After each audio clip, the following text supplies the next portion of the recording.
Hey there, Guildies. This is Adventurers Guild Arcade. I'm Steve. Still Jesse. And we have a very interesting one for you tonight. You know, I always wish I could play Diablo, but it'd be kid-friendly. You know what I'm saying? No demons getting ripped in half and monsters. I want something I can play with my kids, but it's like Diablo.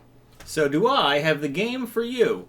We are playing The Last Kids on Earth and the Staff of Doom. Oh, like Indiana Jones. So, that's Temple of Doom. Oh. So this is a family-friendly couch co-op up to 4-player action RPG. Ooh. Akin to like Diablo. I mean, obviously it's not Diablo, but it's the same style camera angle. It's an RPG, attack and slash. It's honestly really fun. Is there a tank character? I like playing as tank character. Yeah, so there's multiple. Each kid has multiple classes. There's multiple classes depending on what kid you play as, and we're going to see that in just a second. Ooh. But it's multi-platform. We're going to be playing it on Xbox, but it's also available on Nintendo Switch. It's on Steam. It's on PlayStation. So let's go ahead and jump right in, shall we? I like the Switch. Cue that music.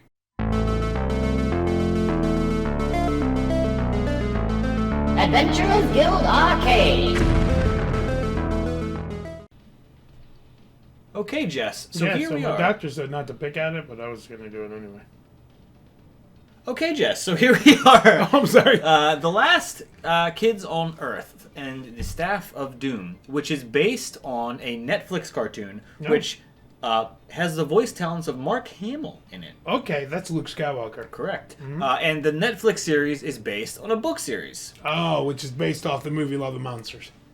So this is a game based on a show, based on a book. Yes. Correct. But that is not based off of Love and Monsters. I just see the similarities. Okay, so there are 4 characters. There is Jack, who's like kind of the jack of all trades, so to speak. Oh, He's got medium damage, medium constitution. There's some range characters, which are pretty fun. There's a big brawler character who uses like big swiping melee attacks. He's like an absolute ox, your typical tank character. So we're going to go ahead and go in. You're going to play a range character. That's cool. Okay. Awesome. I just like his sweater. So this game is... It's made for kids, but it's designed in a way that adults will enjoy it as well. So we're going to go ahead and just skip the introduction, even though it's kind of fun to watch or whatever. But you guys are obviously most interested in the gameplay.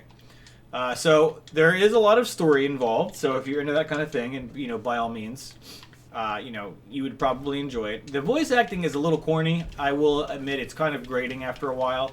But this is the game. So, as a show here, X is light attack. So, we have light attacks. We have power attacks. You can dodge roll.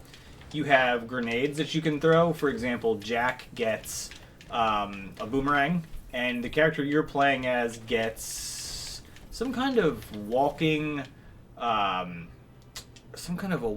like, monkey that explodes. It's really strange. You're a walking monkey. So... there are all kinds of different creatures to battle in this game, so you have to dodge roll past this. So, which is the B button, obviously. So go ahead and dodge roll. There you go. Can you tell I don't play Xbox? I was like, what is the B button? It's the opposite of the B button on the Nintendo Switch. So it's a most. I don't want to say this incorrectly because it is and it isn't. It's mostly an open world. And what I mean by that is there's different districts and different areas of the towns that you visit. You got to come down here and roll past this. It's a little bit structured to a degree, but you really can kind of run around wherever you want. So what we're looking for is the town square, which is where your home base is. Oh, and a lot of the RPG elements of the game really come into play when you get there. Ooh, RPG So there's elements. different armor, different weapons you can get. There's different patterns you can unlock to craft better items, upgrade your treehouse fortress and things like that. Nice. Keep running this way. Sorry, I'm just shooting everything. Is that not good? That's perfectly fine. So plenty of treasure chests that are on a relatively short respawn timer.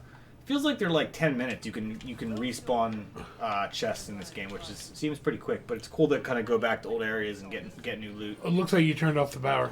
Yeah, so there's different puzzles in this game. I haven't come across any that are complicated yet. Obviously, that one you just pull a lever, but this is also the tutorial stage. So it kind of gives you an idea of what you're doing. So my grenade launcher I have can shoot down telephone poles with a wooden fence. That's where it stops. Correct. Makes sense to me. Yep. But I mean, think about it. We're both parents. We like RPGs. We're probably not going to allow our young children to play something like Diablo. No, my wife said no.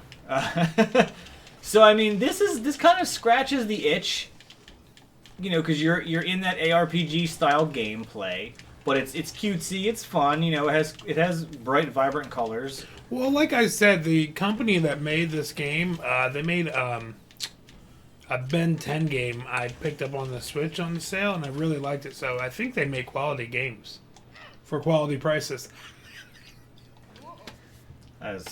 Boy, you're just full of them. I know, it's regular. It just comes right out of me. All right, so the Y button is your grenade. So you should have 5 of them, and yeah, you have this really weird. Oh, it's one monkey. of those little tambourine monkeys. Yes, it's very strange, but it's also hilarious at the same time. So I can't explain it, but it is what it is. That was in Toy Story 3, remember? Yes, as a matter of fact, I do. Yeah. So obviously, Jesse and I are kind of rushing through this tutorial here, but here, go straight down. You can see that on the mini map there. Obviously, the areas are decently sized, so you can explore and look for secrets and side quests and around the struck and different things.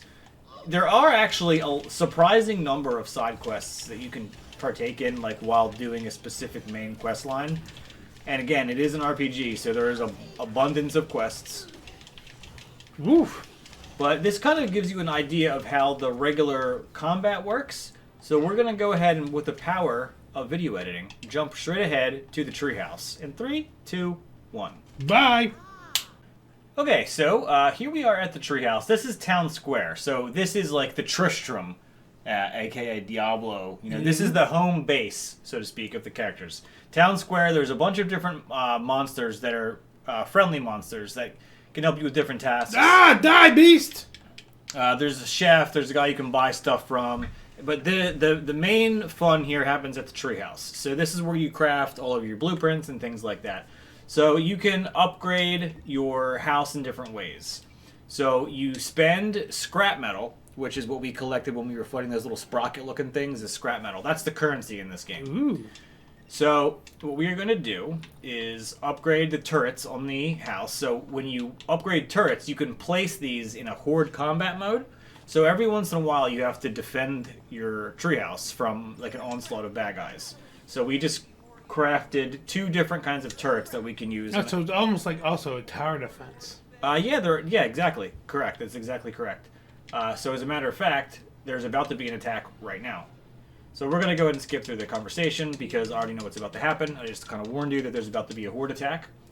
So now we are going to defend our brand new shiny treehouse. You should have let me take out that monster guy. So we're going to pick all of the defense points and put down turrets on each one. So we'll just put whatever on each one. Each one works a little bit differently, but more or less they're the same thing.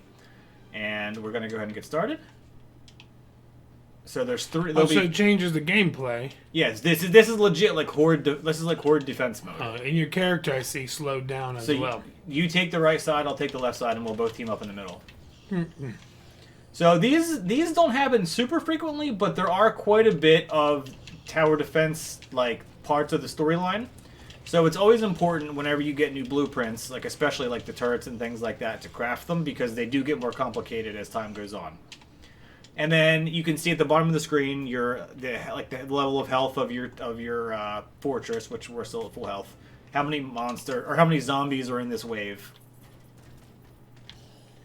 So it's very interesting. You think for like an IP based game, we're kind of trained to feel that like you're supposed to get like the MVP, the minimum viable product. Like you slap the name Scooby-Doo on something and release it, and people are gonna buy it because it's Scooby-Doo game or whatever. I picked Scooby-Doo because I can't think of a Scooby-Doo game. Just a random example. Really? But I mean, this actually seems like this is a well-designed game. There was a lot of work put into this. Look at this guy's mohawk. I'm honestly impressed by it. It's a good-looking game. Granted, it's not without its fault. It's not without its flaws. Obviously, you know, we're not here to review the game. Obviously, there are things that are a little annoying about it, and things that could have been done a little bit better. But we're not going to necessarily harp on that because we're focusing on the fact that it's a fun family co-op adventure game, or RPG even, actually, I should say. Ah, but you said adventure, and that's in the title of our channel. That's true. Oh. It's almost like these four guys are a little guild, you know? Yeah, bringing it full circle, you know Yes. what I'm saying? So we'll just show you one last thing here. Remember when I tried to fight you with a lightsaber? I do. So we're going to show you how to craft armor. Ah! We're going to do that right now. Okay, so again, it's an RPG, so you can upgrade your weapons and buy new armor and things like that. So Question though, when you get the armor, do you actually wear it? you do. I'll show you in just a second. So Shut this the is front door. this is Jack's weapon, the slicer. So I can spend whatever I called the currency earlier. I called them scrap metal. You can spend scrap metal, so I'm going to level it up from tier 1 to tier 2. But now I'm also going to make a new weapon. I mean, a new piece of armor, I should say. So this is arcade armor. Ooh. And what's cool is like us, arcade. what's cool. They went the extra mile and they gave visual cues to each different kind of armor. So when you put it on, your look does indeed change. So here I am in my new armor. Nice. So it's cool. Now, here, I'm going to take this guy out. Ugh! There's also a car you can get that you can drive around in. Can't take him out. You Oh, cannot. where's the car? Oh, you want to see the car? Yeah. 3, 2, 1. Here comes the car. Okay, so this is Big Mama. Which Ooh, look is, at our wheels. This is. Oh, where'd you go? I got in the driver's seat, get in the back, right bumper. Nope, that right there you go. So you can quickly get around the maps with Big Mama. You can also ram into zombies, which is pretty fun. And just another little fun added thing. But honestly, if you're trying to go to specific areas, I mean, Can I shoot? it definitely gets you from point A to point B quicker. Yeah, you can shoot. I think with A maybe. Oh, look at me go. But that just about does it for The Last Kids on Earth. And This is Stick 'Em like Doom. Halo over here. You know what I'm saying? Look at us in our little warthog. Give us a shout out in the comments if you guys have played this game, or if you like this game, or if you're a parent and you think you may pick it up to play with your kids. But that just about does it. So for the Adventures Guild Arcade, I'm Steve. Still Jesse. And we will see you next time, or maybe we'll drive by your house in Big Mama. Probably not. Yeah, that no. wasn't even that good of a joke. No, I didn't like it at all. All right, we better end this right now. Peace out. I feel uncomfortable.